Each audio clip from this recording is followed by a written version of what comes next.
You're listening to the Murphology Podcast.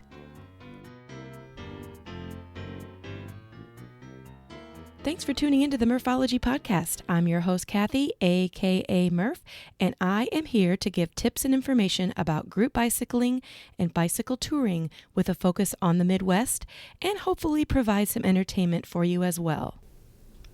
Well, with me on the show today is Larry Ritland. Hey, Larry. Hi, Kathy. Nice to see you. Thanks for inviting me. Yeah. This is going to be a fun one. You were highly recommended by, I guess it'd be a mutual friend of ours. That would be Jeff? Yeah. At the airport? Yeah. Yep, I see him occasionally out there when I'm doing my little thing. Yeah, he said something to the effect of, you got to interview this guy. He's got the best stories and the greatest adventures. And I'm like, well, I'll be the judge of that. So now Okay. Here you are. Let's start out by giving us some highlights of where you do most of your biking. Maybe, I'm assuming that you live here in the same town that I'm in, but where you do most of your biking and what the culture's like. I do primarily the trails. Mm-hmm. They serve well for the type of biking I do. I'm not fast. I just like to just stroll along and enjoy the sights and try to keep moving and get some exercise. Awesome. That's my kind of style of biking too. And how would you describe the culture of this area? I think biking has gained in popularity. I'm glad to see that they're trying to do more bike-friendly lanes in downtown Cedar Rapids. It's an interesting dilemma, though, with the bike lanes, at least in Cedar Rapids, is because a lot of them change dynamic as you drive through, like downtown, where there'll be, a private lane just for bikes, and then the next block will be a bike lane painted green, and then the next block will be, a trail.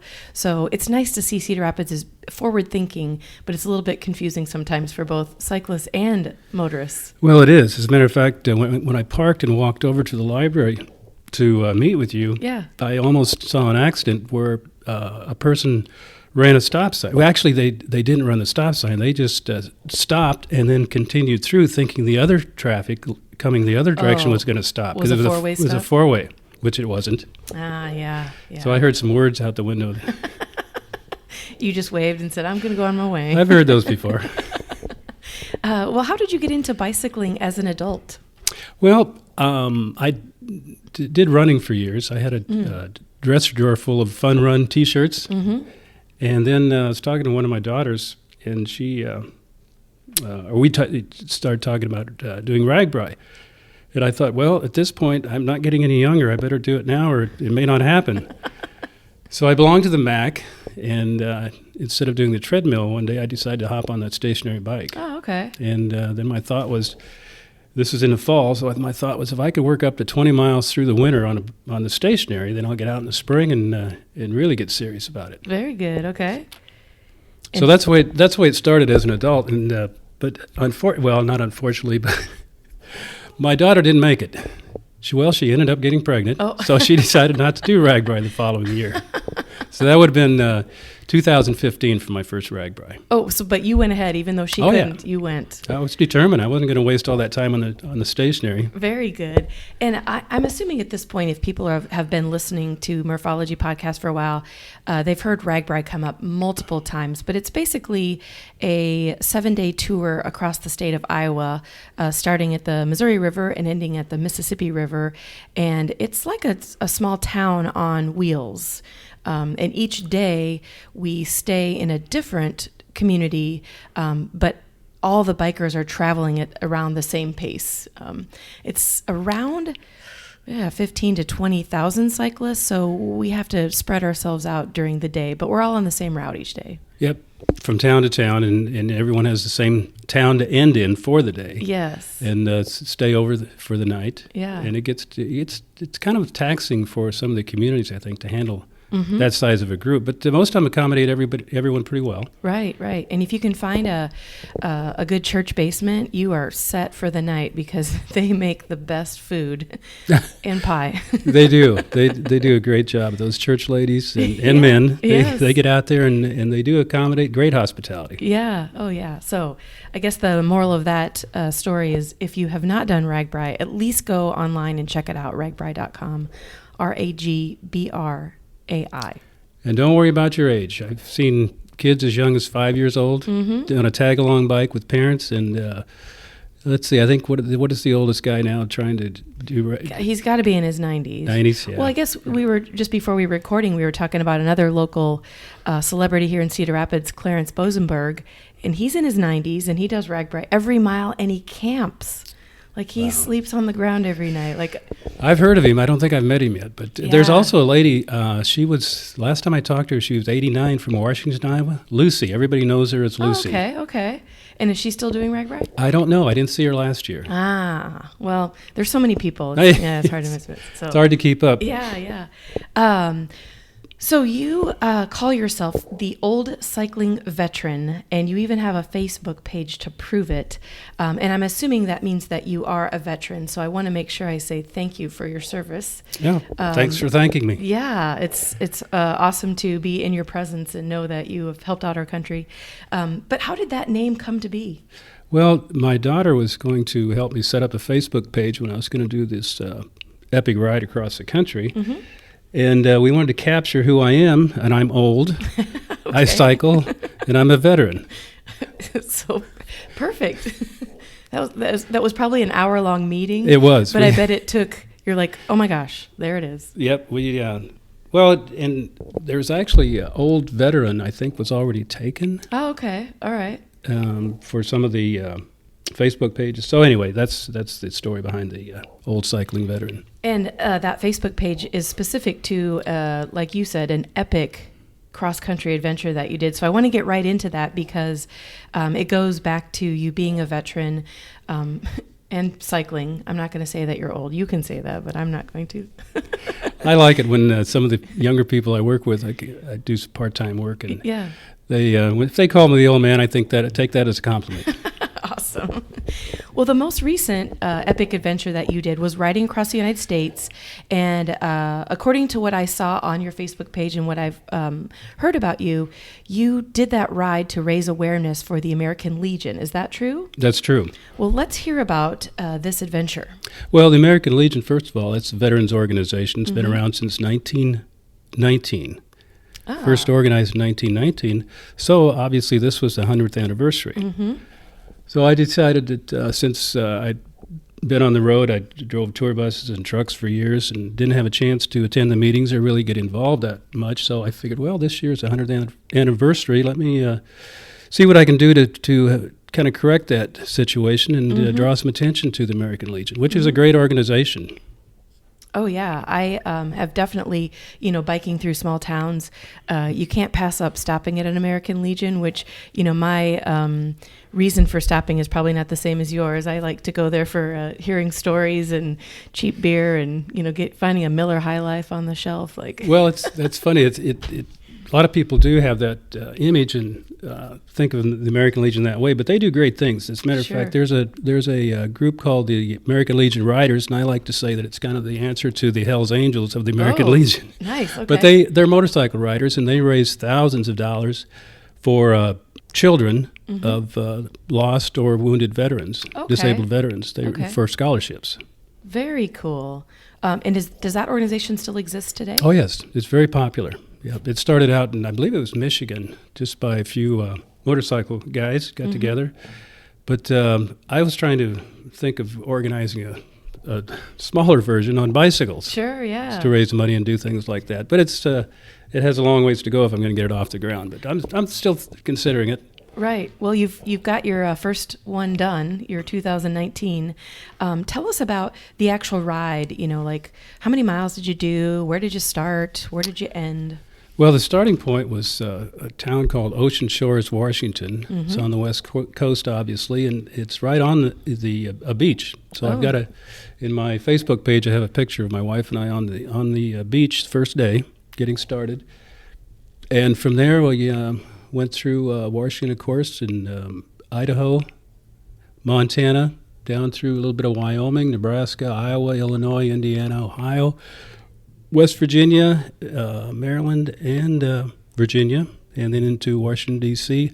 on day 73. 73 days it took you to do this? It was. I'm not very fast. I was going to say the opposite. That's very fast. Well, if I was going to do it again, which I've considered, I would take a lot longer because there were so many places that I stopped or went through and visited. I wanted to spend more time there. Oh, sure. Yeah, yeah. And were you self-supported, or did you have support? Well, I had support. My wife was my support team of one. Support team of one. She did a great job. She would go ahead of me, 10, 15 miles, and then I would catch up, and she'd have snacks or, water, Gatorade.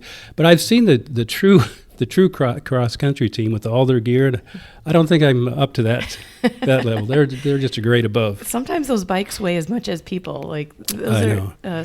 fully self-contained. Self-contained. Yeah. No, yeah.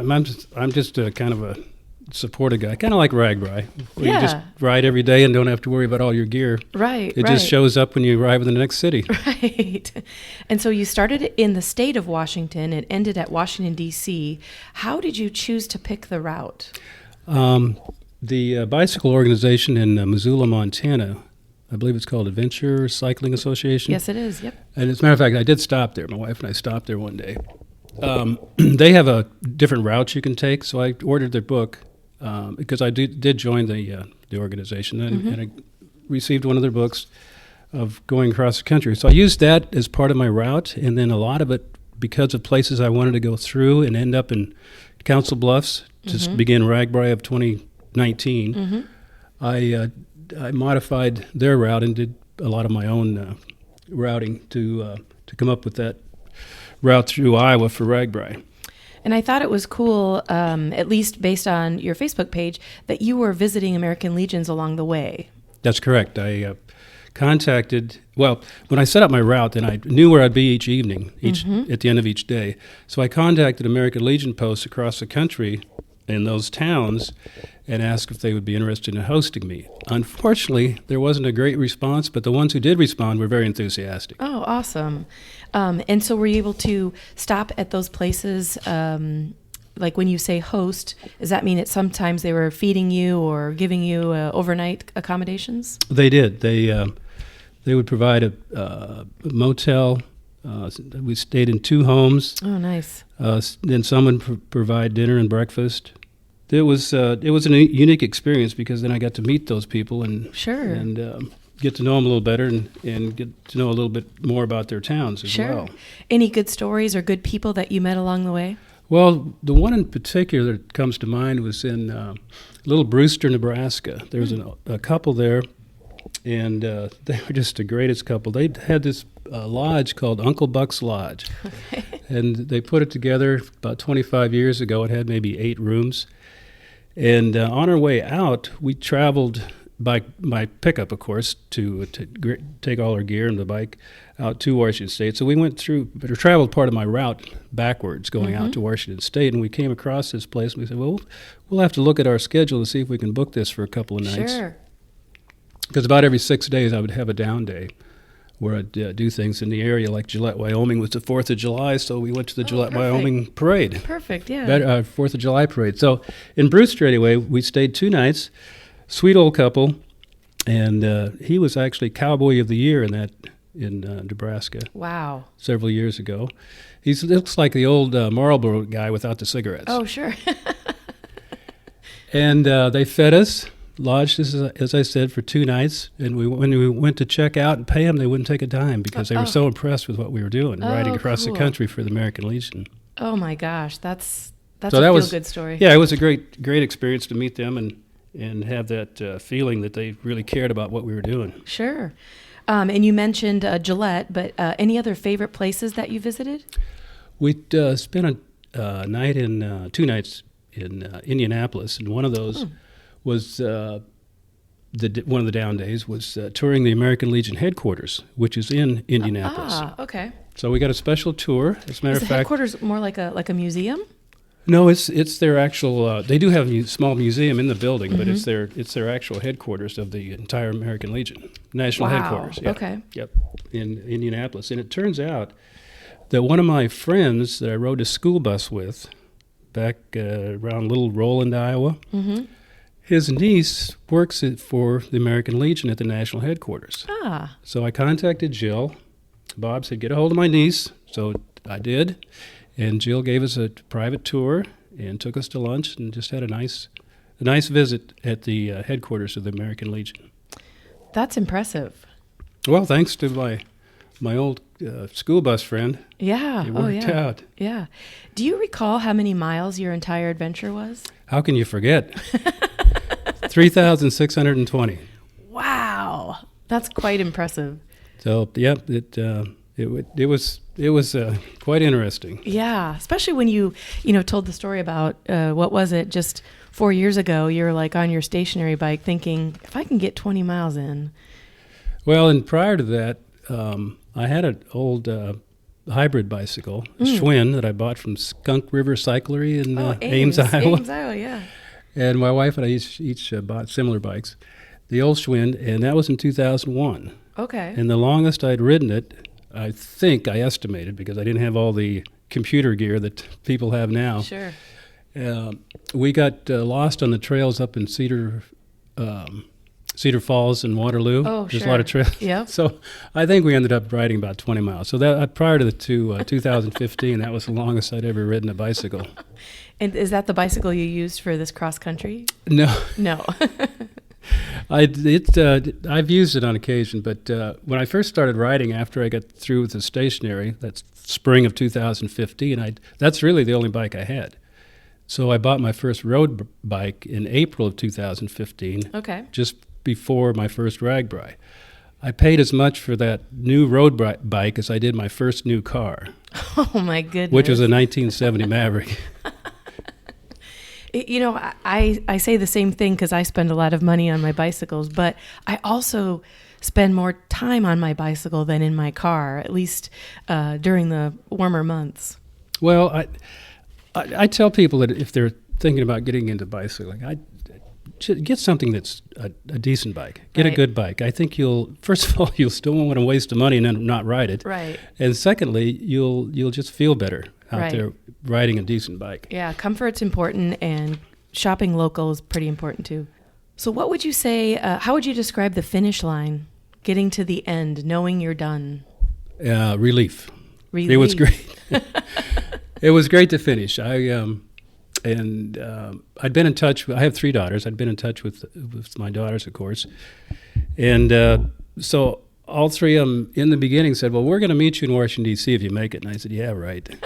They did. They were They all there. showed up. Oh, that's They great. did. 3 daughters and 5 grandchildren Oh my gosh, Showed that's up. awesome. and met me at the finish line. And one of my daughters, the one in Manchester, Iowa, she had T-shirts made up Oh, okay. with hashtag the old cycling veteran. Oh, very cool. And then on the back, she had the number of miles. But the person who printed it put a couple numbers in the wrong place. So it was 3,160 miles instead of Uh-oh. 3,620 miles. Did you get a black Sharpie out for that? Oh, we didn't quite do that, but we knew. I knew Yeah, what it was. Exactly, you knew, yeah. So I did read that you had a little bit of a mishap. So as you were, crossing the finish line, that the term relief means more than one thing. So do you want to tell the listeners a little bit about what happened? Oh, that was quite the event. 3 days before the finish on the Chesapeake and Ohio Canal towpath, if you remember your history, there was a towpath that pulled barges. The towpath was for the mules and horses that pulled the barges on that canal. Oh, okay. From Washington, actually Georgetown up to, I guess it went to Ohio, but primarily along the Potomac River. So I was on that trail, which is not a good trail for road bikes. If you're going to do that I'm assuming trail. it's like gravel or dirt or... It is. It's gravel, dirt. There's rocks. There's tree roots, and a lot of things that can get in your way and cause problems. Well, anyway, I got thrown off my bike, hit a guardrail on the right side, my ribs, and it hurt a lot. So 2 nights, I didn't get a lot of sleep, as well as my wife, for obvious reasons. And when I got to Washington, D.C., not knowing I had any serious problems, but one of my daughters is a nurse, and they could tell I was in a little bit of pain. They said, you got to go to the emergency room, which my wife had been trying to get me Tell to go. you that for 2 days. You're like, I am not going to This is not end gonna, it now. This is not going to end. We're going to make this. So we did. We went to an emergency room in, I can't recall the town right now, but they were amazing. I was checked in, scheduled for x-rays, took x-rays read, met with doctor, prescription written and filled, all within an hour. An hour? Yeah, it was amazing. Oh, my goodness. It was let's see, what day of the week? Saturday. Fortunately, they weren't very busy. Mm-hmm. And we called ahead to find a place. We're looking on our, with the GPS and all that. We found a hospital, so we called them. It was on the way to where we were going to stay. Mm-hmm. And they said, yeah, come on in. We'll take care of you. So I had 3 fractured ribs. So Oh, my gosh. for those that know the ribs, it's 8, 9, and 10. Oh, my. So, And yeah, it painful times And they 3. don't do anything for ribs. You just, they give you some high-performance pain pills. And my daughter saw the pain pills I received and said, yeah, you can sell these on the street. So had you gone into the emergency room and still had to ride 2 more days, I'm guessing those pain meds wouldn't have worked to be able to pedal. The funny thing, Kathy, it wasn't the pain of riding. It was pain just getting on and off the bike. Oh, Okay. okay. That was the problem. Once I got in position on the bike, I was fine. Okay. It didn't really hurt. Well, I knew something was You knew it was there. amiss, I'm but, sure taking a deep breath was not the No, you had easiest thing to do. Coughing. Oh, my. Well, I'm glad that you ended up making the finish line, even with 3 broken ribs. Well, I did. I'm glad I did too, because after all that training preparation, you don't want to give up. Oh, for sure. Yes. Yeah. Well, any funny or interesting stories that you want to share with the listeners? Well, not anything really funny, I guess. It's just one of the experiences I had was fun. That was in Alliance, Nebraska. The American Legion commander there called me several times and asked when I'd be rolling into town. I said, well, I'm not really sure. He said, well, can you make it by 5? I think it was 5 or 5:30. I said, yeah, I know my pace and I can figure it out. Just if you want me there, I'll start that morning and make sure I pace myself and get there. Mm-hmm. At that time, well, it turns out he had a police escort arranged with the Legion riders of his Legion to escort me into town. Yeah. So he let me know that he was going to do that, and we met at a rendezvous location outside of town, and a couple police cars showed up. The Legion riders showed up and got an escort into town, then a meet and greet at the Legion Hall that evening.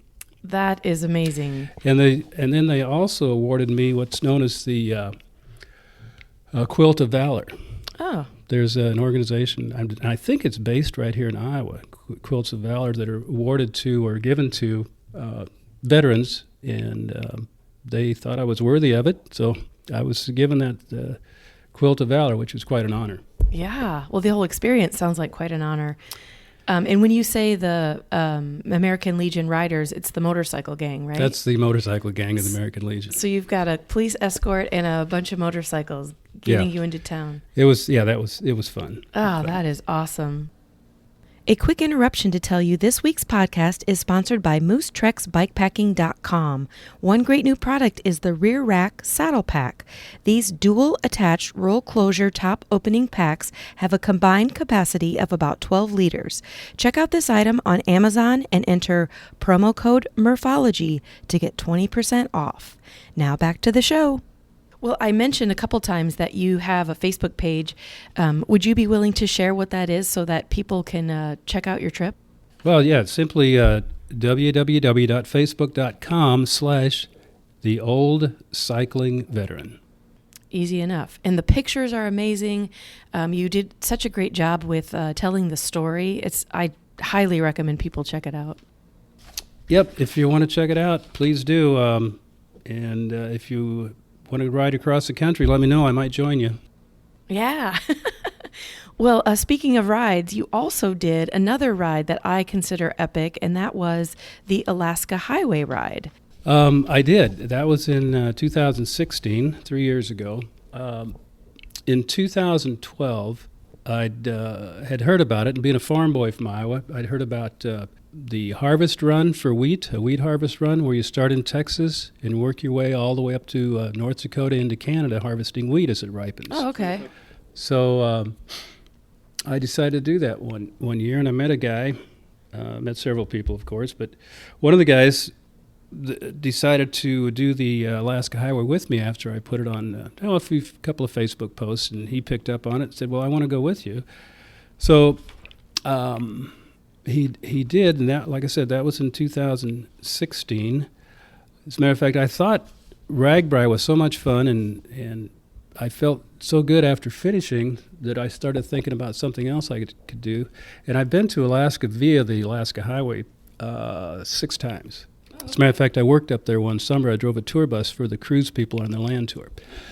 So I decided that would be kind of fun. So Tolley from Washington State, he got a hold of me and said, well, let's do this. I'll go with you. So he flew to Winnipeg. That's not right. Edmonton. He flew to Edmonton, and that's where we met him. And then we started up the Alaska Highway, which starts in Dawson City, British Columbia, Dawson Creek, British Columbia, and it goes up through the Yukon and into Alaska. And I'm going to guess, I'm just making a guess here, that is not a flat highway. Well, the Alaska Highway, people aren't fully aware of what it's all about.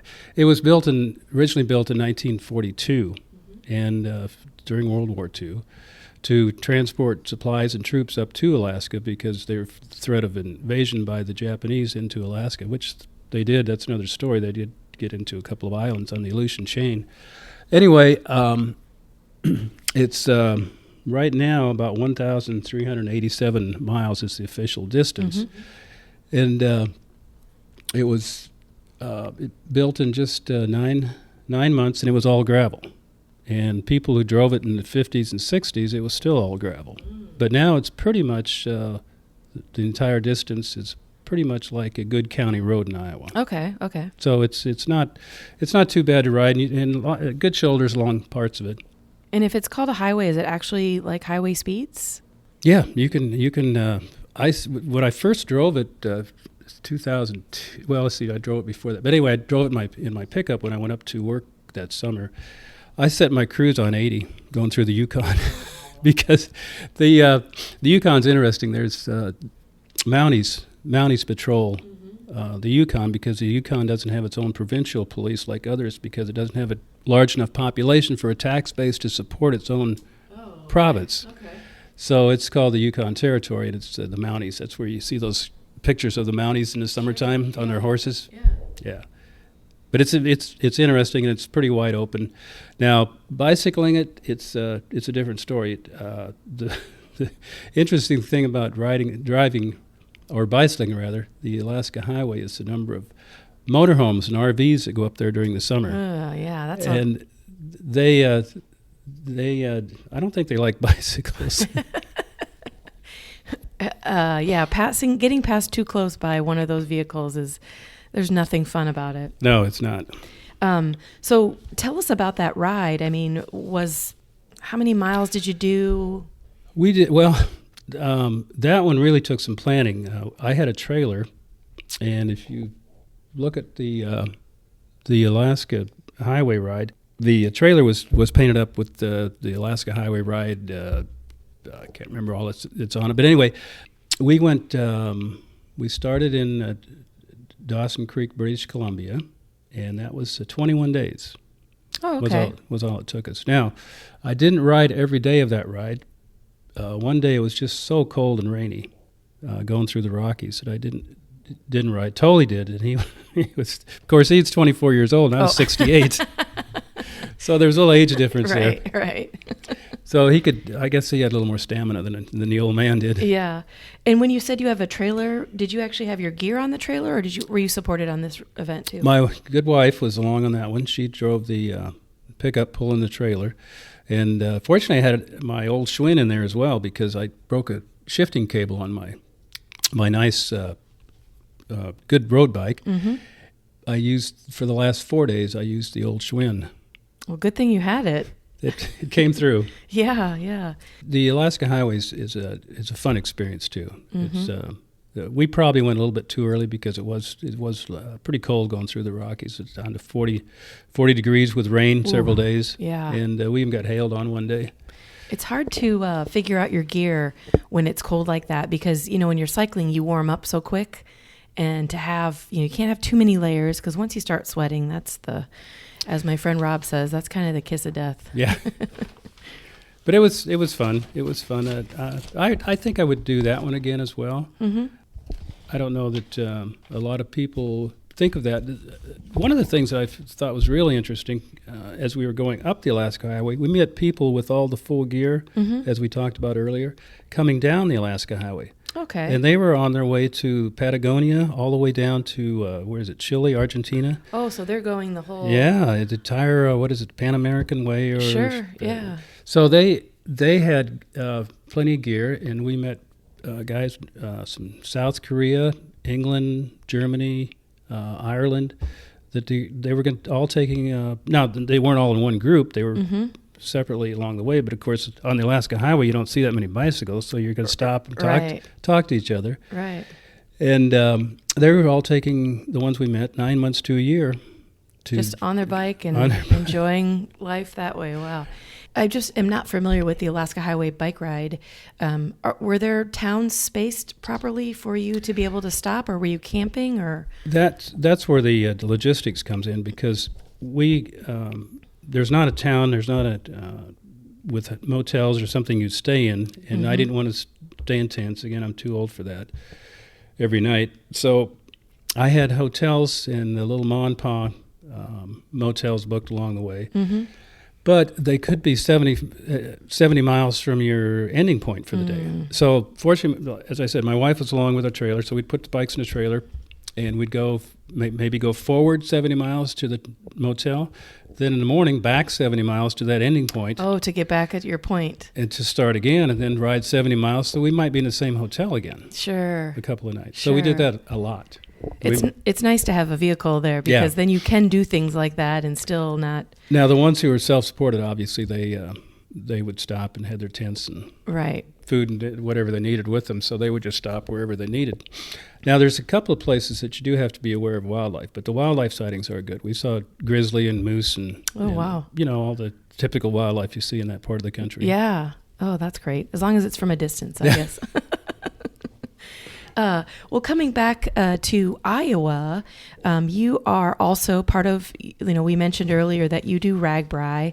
Now, are you still with the same team that I see pictures of on Facebook? Yes, my first RAGBRAI, obviously I knew nothing about RAGBRAI, how to get prepared for it.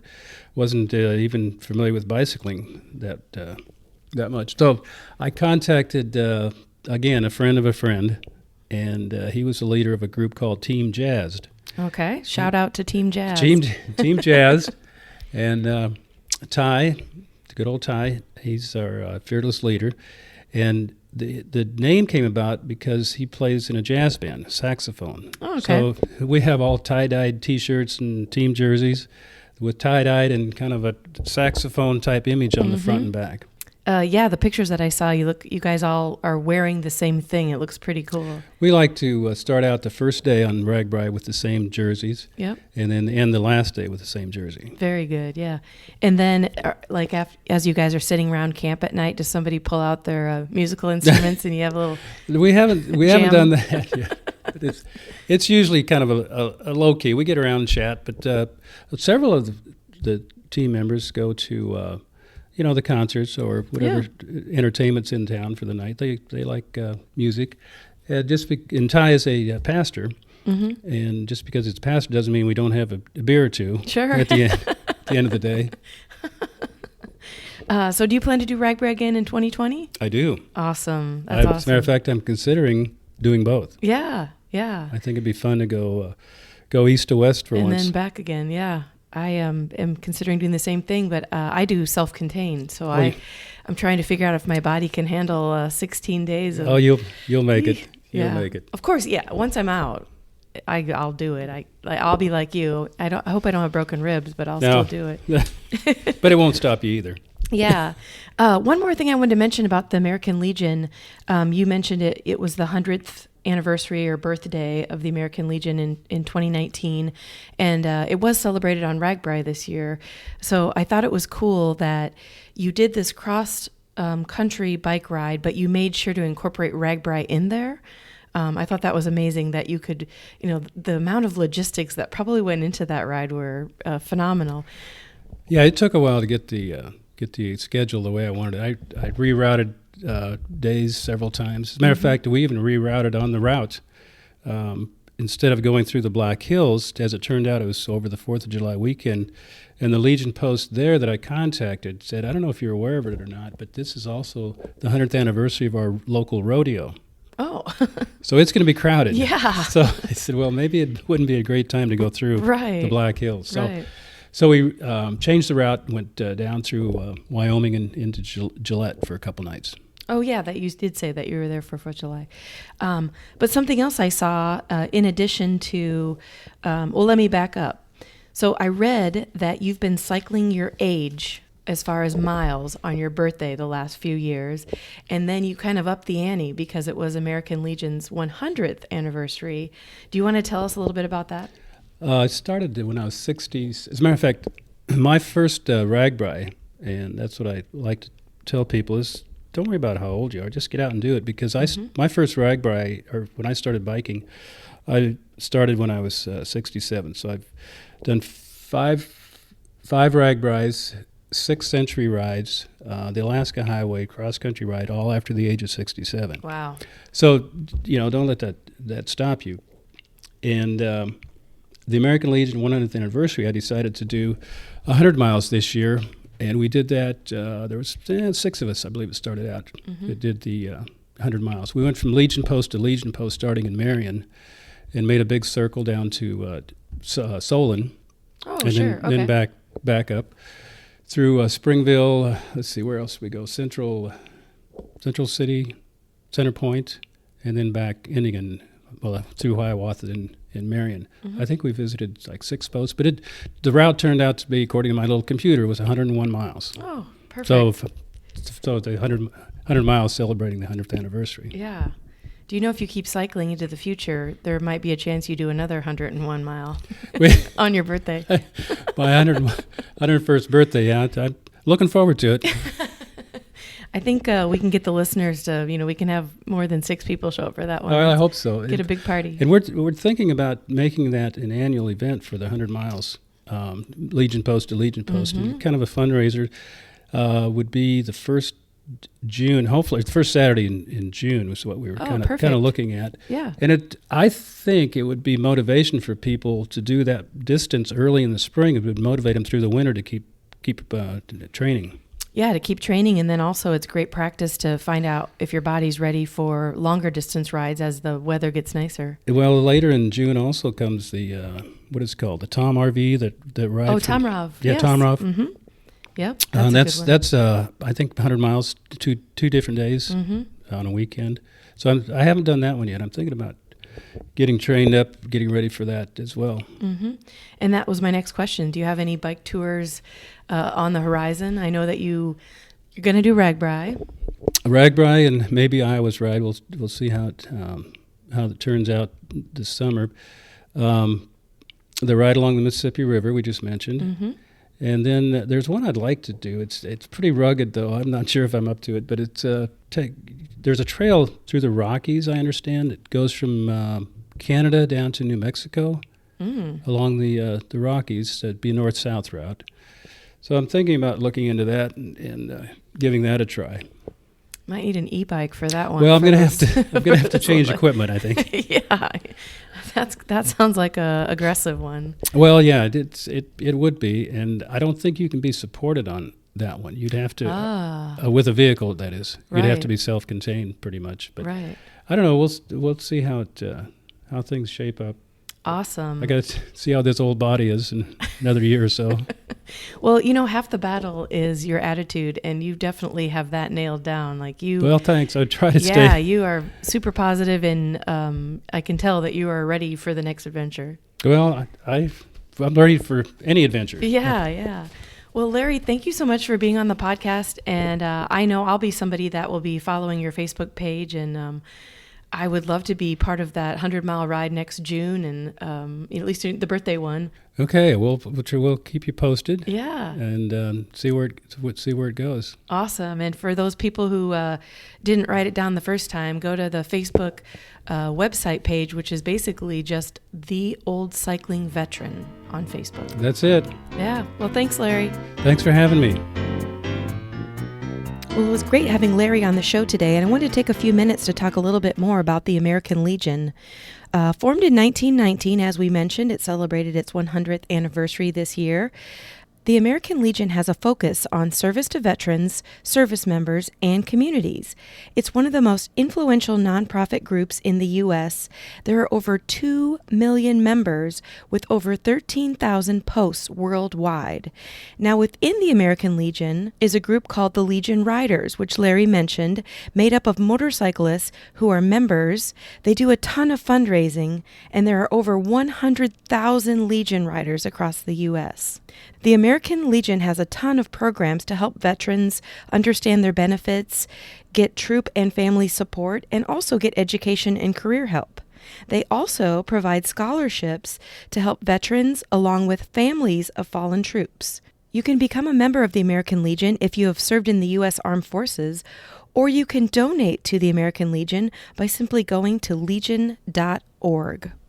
Be sure to subscribe to this podcast on your favorite podcast platform. Check out murphologypodcast.com for all kinds of great info, and email me at murphologypodcast@gmail.com. I appreciate your time today, and thanks for tuning in to listen to the Murphology Podcast. I'll leave you with this quote from the Unwritten Book of Murphology. This quote comes from Germany, Kent. Believe you can get what you want and define what you want in such a way that you begin to visualize it as though it is a memory and not a dream. Think about it.